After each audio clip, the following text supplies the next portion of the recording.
சனாதன ஒழிப்பு பேச்சு தொடர்பான வழக்கில் உதயநிதி ஸ்டாலின் நேரில் ஆஜராவதில் உச்சநீதிமன்றம் விலக்கு அளித்துள்ளது.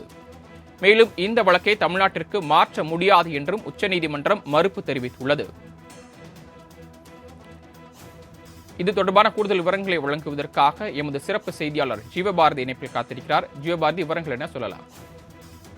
சரவணன், 2023ஆம் ஆண்டு செப்டம்பர் 2ஆம் தேதி சென்னையில் நடந்த ஒரு நிகழ்ச்சியில் அமைச்சர் உதயநிதி ஸ்டாலின் சனாதன தர்ம ஒழிப்பு தொடர்பாக பேசியிருந்தார். அது மிகப்பெரிய ஒரு அதிர்வலிகளை நாடு முழுவதும் எழுப்பியிருந்தது. இந்த வழக்குகள் பல்வேறு மாநிலங்கள் பதியப்பட்டிருந்தது. அதாவது இவர் பேசின விஷயம் ரொம்ப எதிராக இருக்கு சனாதனத்துக்கு அப்படின்ட்டு மகாராஷ்டிரா, பீகார், கர்நாடகா, காஷ்மீர் உள்ளிட்ட பல்வேறு மாநிலங்கள்ல அவருக்கு எதிரான வழக்குகள் பதியப்பட்டிருந்துச்சு. அதுல கர்நாடகா மாநிலத்தில் மட்டும் ஒரே ஒரு வழக்குல அந்த ஆஜராயிருந்தார் உதயநிதி ஸ்டாலின் அவர்கள்.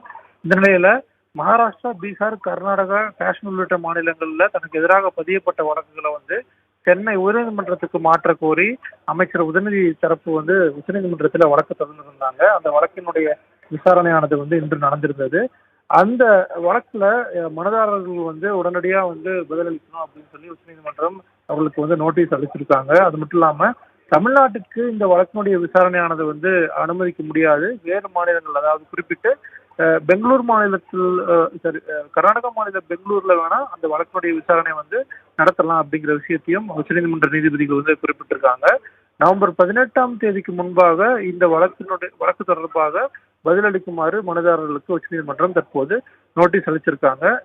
உதயநிதி ஸ்டாலின் அவர்கள் கடந்த முறை கர்நாடகா மாநிலத்தில் ஆஜரான போது அங்க சலசலப்புகள் இருந்துச்சு. அதன் காரணமாக தற்போது உதயநிதி ஸ்டாலின் நேரில் ஆஜராவதிலிருந்து உச்சநீதிமன்றம் விலக்கு அளிச்சிருக்கு. தாங்கள் வழங்கிய விரிவான தகவல்களுக்கு நன்றி ஜீவபாரதி.